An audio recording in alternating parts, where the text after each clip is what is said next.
Hi, and welcome to this week's devotions. These were inspired by John Simmons' recent series on people and places that have influenced him. They made me wonder how much our early personal history shapes us in our journeys of faith. Jesus, born in Bethlehem, was brought up in Nazareth and became known as a Nazarene. He was often addressed as Jesus of Nazareth, and in the following passage from Luke's Gospel, it is clearly not a compliment.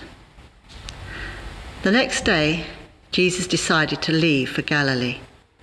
Finding Philip, he said to him, "Follow me." Philip, like Andrew and Peter, was from the town of Bethsaida. Philip found Nathanael and told him, "We have found the one Moses wrote about in the law, and about whom the prophets also wrote, Jesus of Nazareth, the son of Joseph." "Nazareth? Can anything good come from there?" Nathanael asked.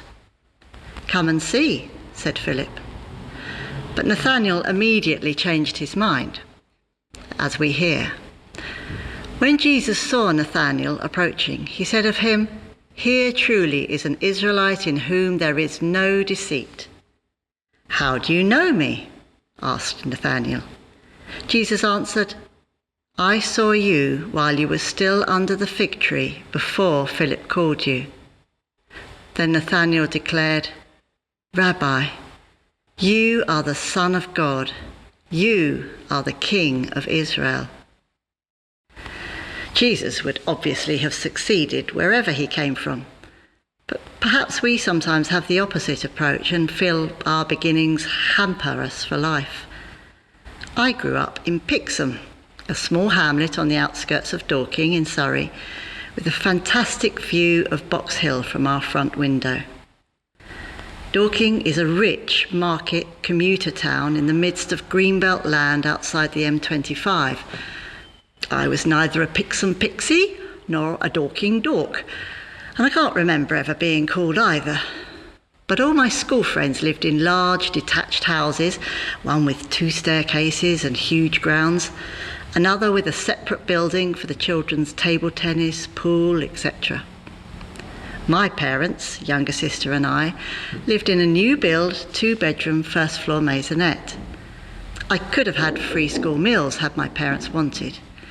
Instead, they skimped and saved. Mum cooked incredible tasty meals, stretching the roasted meat to last 3 to 4 days, and using every leftover scrap. But they, particularly Mum, hated anyone to know how poor we were, and really didn't encourage us to have any friends come back. It was sad, as I doubt any of them would have noticed. As a child, pre-social media, I think you just accepted how others lived. I certainly didn't think of myself as poorer than my friends, and I didn't feel I had to make money myself or rise above my humble beginnings. Now, so many years later, I feel sorry that my mum ever felt ashamed of our home. I'm infinitely grateful that I grew up where I did, when I did. I actually think that when I tell anyone I come from Dorking, they think my family was loaded. But essentially, don't let your background hold you back. Few people have the idyllic childhood of fiction. Children from rich families can feel unloved and abandoned, even while surrounded by material wealth.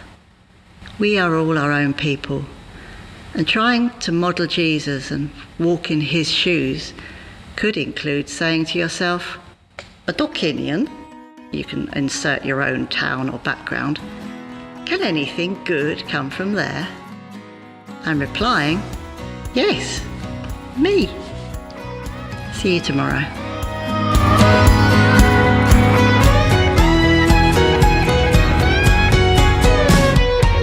We get 'em singing, don't stop believing, and follow up with a cold beer on a Friday night. Always dreaming, one day we play with all our heroes we cover every night. Flying high, all our dreams came true. You've given me wings and roots, always keep me grounded. Roots.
lives you stronger.